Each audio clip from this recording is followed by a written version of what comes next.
إن الحمد لله نحمده ونستعينه ونستغفره ونعوذ بالله من شرور أنفسنا ومن سيئات أعمالنا من يهده الله فلا مضل له ومن يضلل فلا هادي له أشهد أن لا إله إلا الله وحده لا شريك له وأشهد أن محمدا عبده ورسوله لا نبي بعده يقول الله عز وجل في القرآن الكريم يا أيها الذين آمنوا اتقوا الله حق تقاته ولا تموتن إلا وأنتم مسلمون فإن أصدق الحديث كتاب الله وخير الهدى هدى نبينا محمد صلى الله عليه وسلم وشر الأمور محدثاتها فإن كل محدثة بدعة وكل بدعة ضلالة وكل ضلالة في النار. Ma'asyiral muslimin jamaah salat Jumat rahimakumullah. Generasi muda mencerminkan generasi sebelumnya. Jika baik, menunjukkan generasi sebelumnya pun baik. Apabila generasi itu buruk, maka tidak lepas dari generasi sebelumnya. Oleh sebab itu, ketika berbicara tentang generasi muda, itu sama saja berbicara tentang kaum tua. Yang muda punya mau, yang tua pun ada mau. Yang muda memiliki ego, tapi yang muda belajar memiliki ego dari siapa kalau bukan dari yang tua. Yang muda punya banyak keinginan, yang tua tidak kalah banyak keinginannya. Akan tetapi ketika dasar dan landasannya adalah beribadah dan memperjuangkan agama, maka yang terbaik adalah siapa yang kemudian mau mengalah. Egonya dia turunkan, keinginannya dia sesuaikan. Ma'asyiral muslimin jamaah salat Jumat rahimakumullah. Menghadapi yang muda-muda memerlukan kesabaran yang sangat ekstra. Mendampingi yang muda-muda itu tidak mudah. Apalagi sampai mengarahkan, arahannya diikuti, apalagi sampai membimbing, bimbingannya dihormati. Maka kita harus belajar kepada Rasulullah sallallahu alaihi wasallam. Kita harus menimba ilmu dari para sahabat radhiyallahu anhum ajmain. Tidak ada cara kecuali kita harus mencontoh dan meneladani para salaf, karena mereka sukses dan berhasil di dalam mendidik dan mempersiapkan generasi selanjutnya. Ma'asyiral muslimin jamaah salat Jumat rahimakumullah. Yang muda egonya sangat tinggi. Yang muda serba penasaran. Yang muda inginnya semua dicoba. Yang muda ingin serba tahu dan sok tahu. Yang muda punya idealisme tetapi subjektif. Yang muda itu sebenarnya punya potensi dan ada kekuatan yang tersembunyi. Oleh sebab itu, ma'asyiral muslimin jamaah salat Jumat rahimakumullah, kesabaran orang tua, kesabaran para pendidik adalah kunci dari keberhasilan mempersiapkan generasi muda menjadi generasi yang meneruskan perjuangan generasi sebelumnya. Pendekatan secara personal,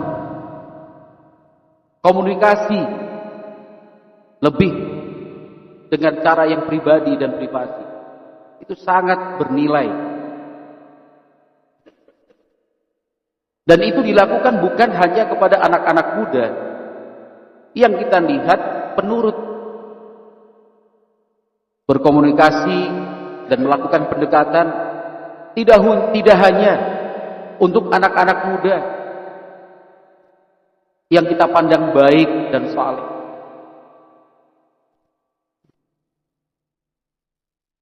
Setiap anak muda punya hak untuk mendapatkan perhatian.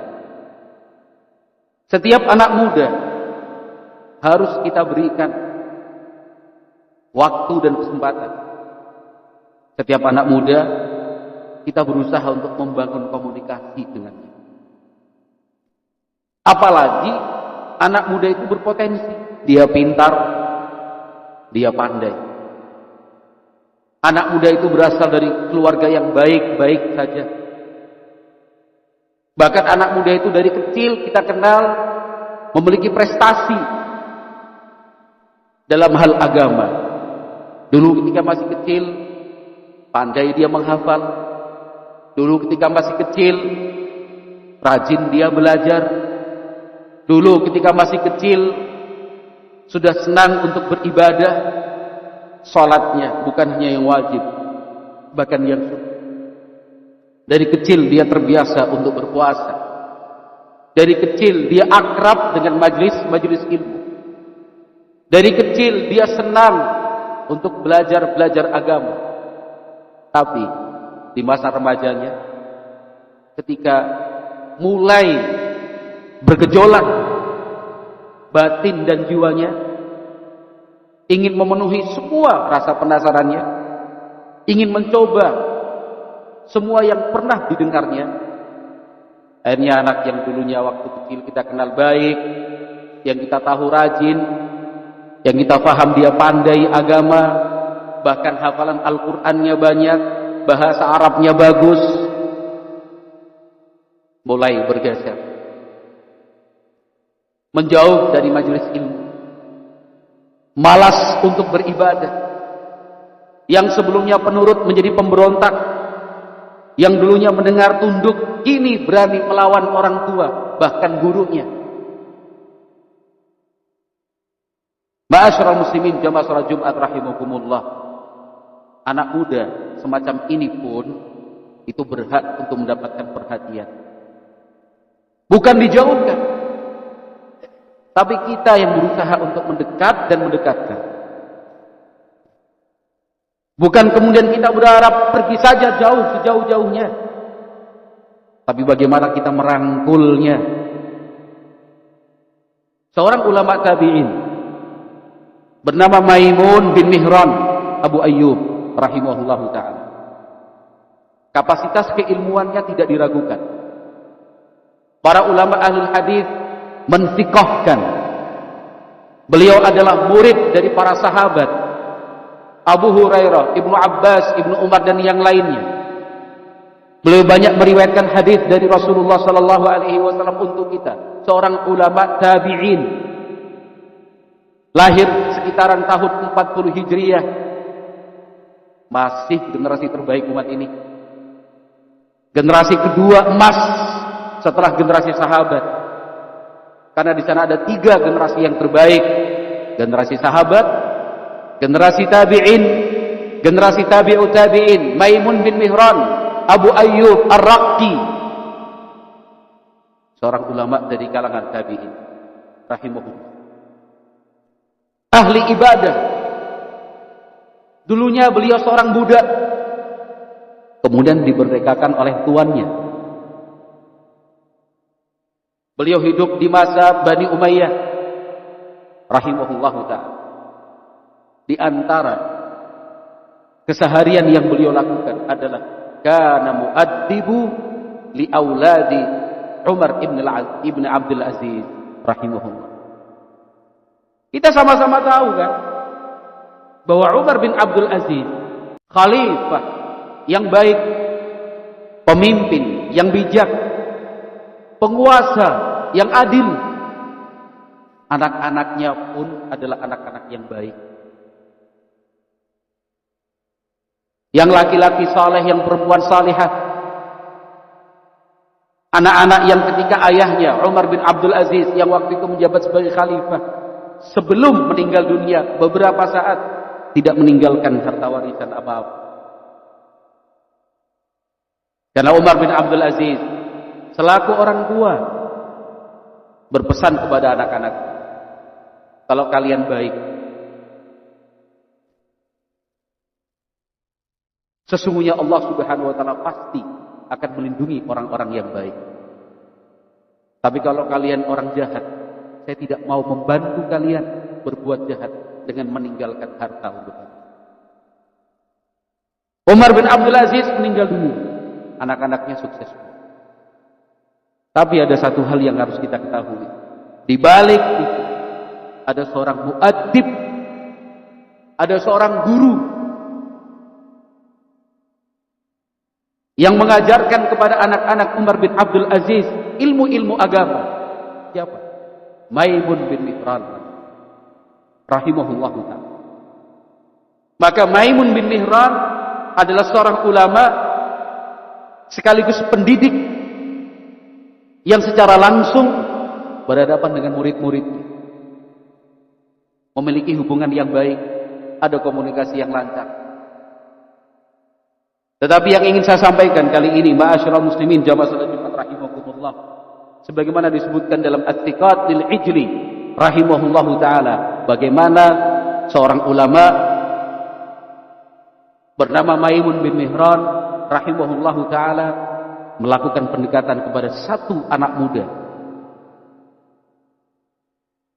yang biasa berkumpul dengan teman-temannya yang jelek. Kenapa anak muda itu dipilih? Karena Hasan al-Aqli. Karena Maimun bin Mihran rahimahullahu ta'ala melihat anak itu pandai dan cerdas, eman-eman, sayang untuk dilewatkan. Padahal berapa banyak anak-anak kita yang kemudian lepas, anak-anak kita yang kemudian tidak lagi dalam kendali dan kontrol. Padahal mereka pandai, padahal mereka pintar, padahal mereka itu berpotensi. Maimun bin Mihran rahimahullahu ta'ala ketika melewati sekelompok anak-anak muda yang nongkrong, yang main jauh dari ibadah, anak-anak muda semacam itu sudah ada, bukan hanya sekarang, di zaman itu sudah ada.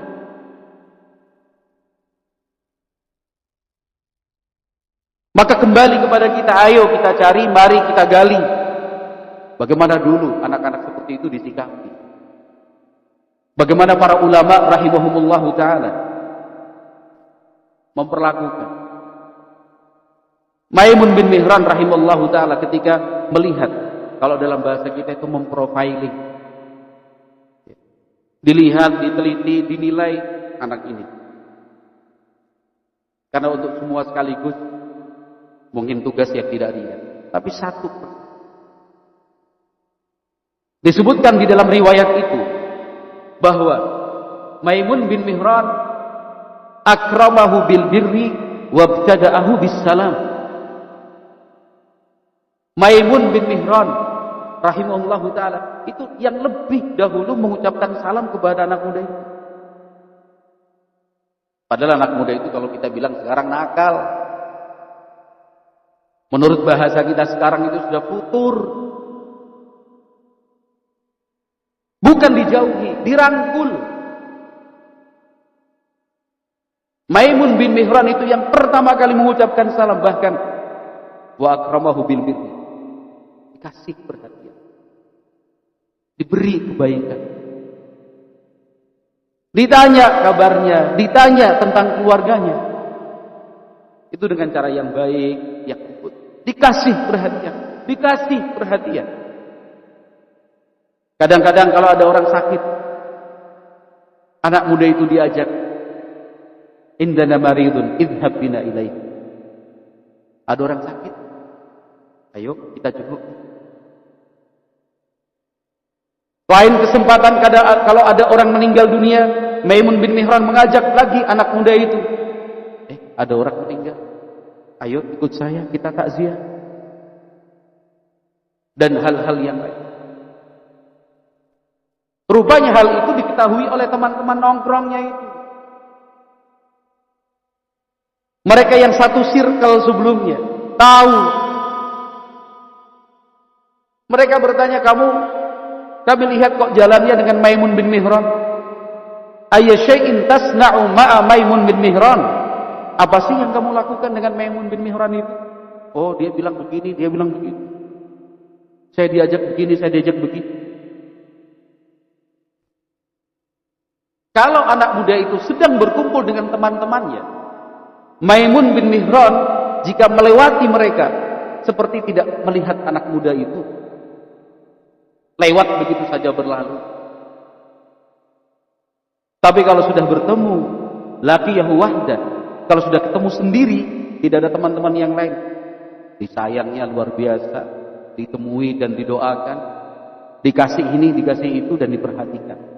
Hatta yansalla minhum, sampai pada akhirnya anak muda itulah atas kesadaran dan kemauan dia sendiri meninggalkan teman-temannya yang buruk, mengikut Maimun bin Mihran rahimahullah. Ma'asyiral muslimin jamaah salat Jumat rahimakumullah. Ini bukan satu hal yang aneh. Karena sesungguhnya inilah yang diajarkan oleh Rasulullah sallallahu alaihi wasallam kepada anak-anak muda, karena mereka adalah aset kita, aset umat. Anak-anak muda itu adalah harta kita yang sesungguhnya. Uang bisa dicari dari banyak jalan, dari banyak jalan. Harta itu bisa dicari dari banyak cara. Tapi SDM, sumber daya manusia, itu tidak mudah. Mengumpulkan dana sebesar apapun jumlahnya, itu masih bisa ditarget. Setahun, 2 tahun, 3 tahun. 500 juta, 1 miliar, 2 miliar, 10 miliar, itu bisa kita targetkan dalam waktu yang dekat sesuai dengan kebutuhan. Tapi kalau membangun dan membentuk sumber daya manusia, apalagi untuk proses regenerasi, tidak mudah dan tidak bisa dalam waktu yang cepat. Perlu kesabaran yang luar biasa dan waktu yang sangat panjang. Rasulullah sallallahu alaihi wasallam, hadis yang masyhur, sahih. Apa yang beliau sabdakan di saat para sahabat yang saat itu ikut hadir bereaksi marah, para sahabat yang ada saat itu mengeluarkan suara menunjukkan mereka tersinggung. Jaa syabun, ada anak muda datang menemui Rasulullah sallallahu alaihi wasallam. Faqala ya Rasulullah, idzan li bizina. Wahai Rasulullah, tolong izinkan saya untuk berbuat zina. Para sahabat bereaksi semuanya. Mereka bersuara. Bahkan sebagian sudah ada yang ingin memukul anak muda itu. Tidak sopan, tidak beradab. Di depan Rasulullah sallallahu alaihi wasallam menyampaikan keinginannya berbuat zina, dosa besar. Minta izin, tidak tahu malu anak muda itu. Tapi coba perhatikan apa yang disabdakan oleh Rasulullah sallallahu alaihi wasallam. Nabi Muhammad alaihi salatu wasallam menyatakan, "Qaribu." Perhatikan baik-baik pilihan kata dari Nabi Muhammad sallallahu alaihi wasallam waktu itu. Qaribu. Dekatkan dia. Bukan dijauhkan. Panggil, bukan Nabi Muhammad alaihi salatu wasallam meminta sahabat-sahabatnya untuk qaribu, bawa dia mendekat kemari. Bahkan setelah mendekat, Nabi Muhammad alaihi salatu wasallam menyatakan udnu, mari mendekat kemari. Itu Rasulullah sallallahu alaihi wasallam. Anak muda itu menurut. Datang menemui Rasulullah SAW, mendekat, duduk di samping Rasul Sallallahu Alaihi Wasallam. Apa Nabi Muhammad kemudian membentak? Tidak. Apa lalu Nabi Muhammad alaihi salatu wasallam berbicara dengan keras? Tidak juga. Apa kemudian Nabi Muhammad alaihi salatu wasallam mencela? Tidak. Apa Nabi Muhammad alaihi salatu wasallam menyebutkan tentang siksa neraka? Tidak. Tapi Nabi Muhammad alaihi salatu wasallam mengajak berbicara, berdiskusi, kalau bahasa kita. Diajak berpikir. Kata Nabi alaihi salatu wasallam, "Atuhibbuhu li ummik?" Memangnya kamu setuju kalau zina itu terjadi pada ibumu sendiri? La. Ja'alani Allahu fidaka ya Rasulullah. Enggak mau, enggak setuju Rasul. Semoga Allah jadikan aku sebagai tebusan untuk Anda wahai Rasul sallallahu alaihi wasallam. Nabi Muhammad mengatakan, "Fakadzalika la yuhibbunahu li ummahatihim." Ya berarti sama, orang lain pun demikian. Tidak ada satu orang pun yang rela kalau perbuatan zina itu terjadi pada ibunya. Apa kamu rela kalau itu terjadi pada anak perempuanmu? Kalau misalkan sudah punya anak perempuan. Enggak. Apa kamu rela kalau itu terjadi pada kakak perempuanmu, adik perempuan? Tidak. Pada tantemu, bibikmu dari jalur bapakmu, dari jalur ibu? Tidak. Sama, orang lain pun demikian. Enggak ada yang rela. Coba diajak anak muda itu berbicara. Diajak anak muda itu berpikir. Diarahkan. Biarkan anak muda itu yang kemudian menjawab dan mengambil keputusan. Biarlah anak muda itu setelah diarahkan, dia yang mengambil kesimpulan. Kesimpulan dan jawaban yang harus dia sampaikan supaya kita juga bisa menilainya. Oh sudah benar kesimpulan ini. Oh sudah tepat jawaban ini. Dukung. Setelah tersadar anak muda itu, Nabi Muhammad alaihi salatu wasallam mengelus dadanya sambil mendoakan, Allahumma ighfir dzambah wa tahhir qalbah wa hassin qalbah. Ya Allah, ampuni dosa-dosanya. Sucikan hatinya. Jagalah kemaluan dari hal-hal yang haram.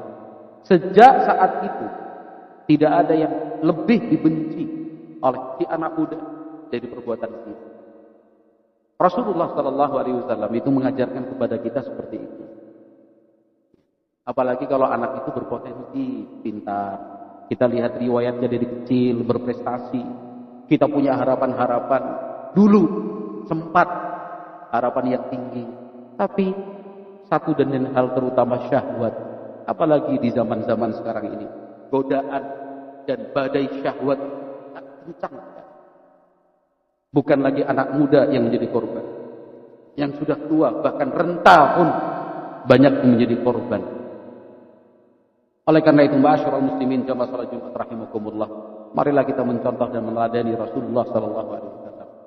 Bagaimana kita merangkul anak muda, bukan memukul. Bagaimana kita mendekatkan dan mendekati anak-anak muda, bukan malah menjauhkan mereka atau kita sendiri yang menjauhinya. Mudah-mudahan Allah Subhanahu wa taala menjadikan kita semua dan anak-anak kita, adik-adik kita menjadi orang-orang yang baik, orang-orang yang saleh, orang-orang yang muhsin, sehingga Allah Subhanahu wa taala pun melimpahkan cintanya untuk kita semua. Aqulu qouli hadza walhamdulillahi rabbil alamin.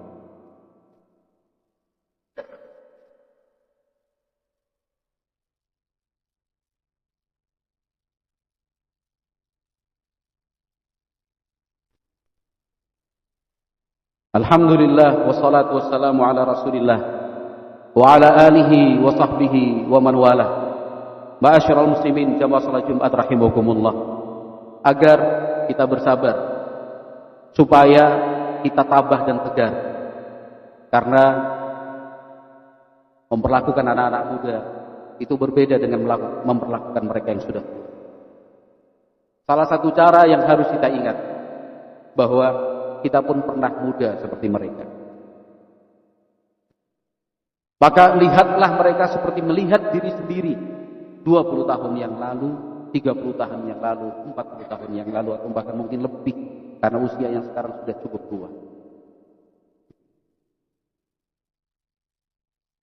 Bagaimana dahulu Allah Subhanahu wa taala memberikan kesempatan untuk kita seluas-luasnya.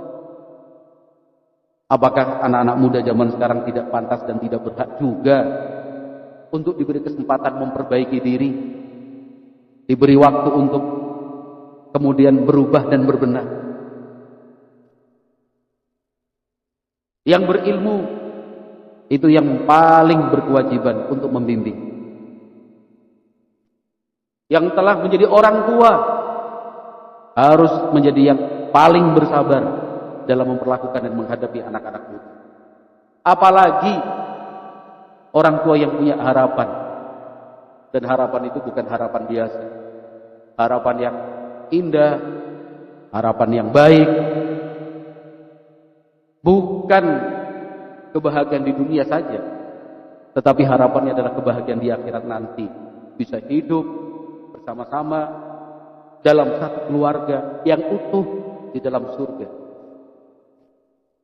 Kalau tidak dengan sabar, apakah ada cara yang lain? Kalau tidak dengan rajin-rajin berdoa, apakah ada langkah yang lebih baik darinya? Rasulullah Shallallahu Alaihi Wasallam di dalam hadis yang kita bacakan dalam khutbah yang pertama tadi, coba perhatikan bagaimana langkah-langkah yang beliau ambil. Yang pertama tentu sabar, yang kedua adalah dekat, yang ketiga adalah berbicara, bukan malah diam. Banyak orang tua memilih diam, banyak orang tua yang kemudian cuek dan tidak peduli.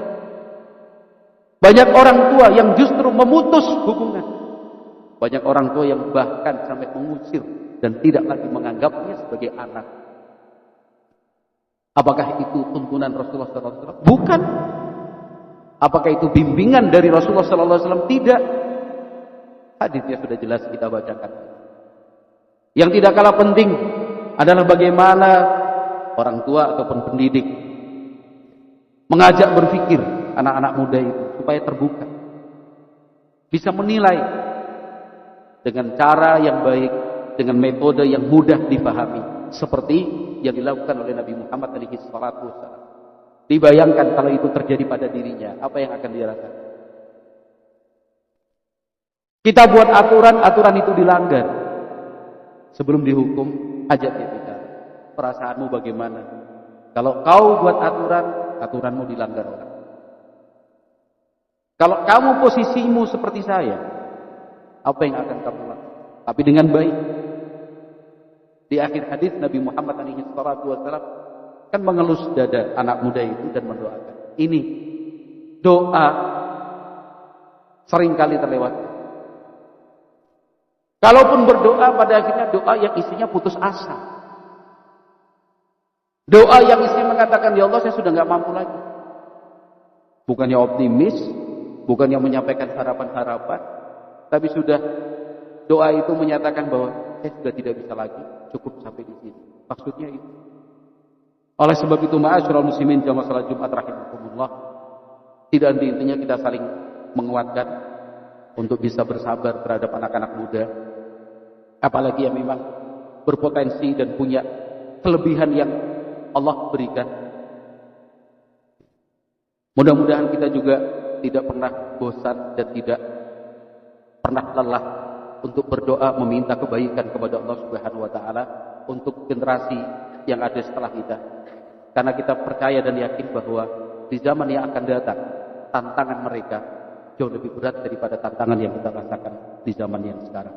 Wallahu a'lam bishawab. Mudah-mudahan bermanfaat dan semoga Allah Subhanahu wa taala mengabulkan doa-doa kebaikan kita. Aqulu qouli hadza subhanakallahumma wa bihamdika asyhadu an la ilaha illa anta astaghfiruka wa atubu ilaik. Assalamualaikum warahmatullahi wabarakatuh.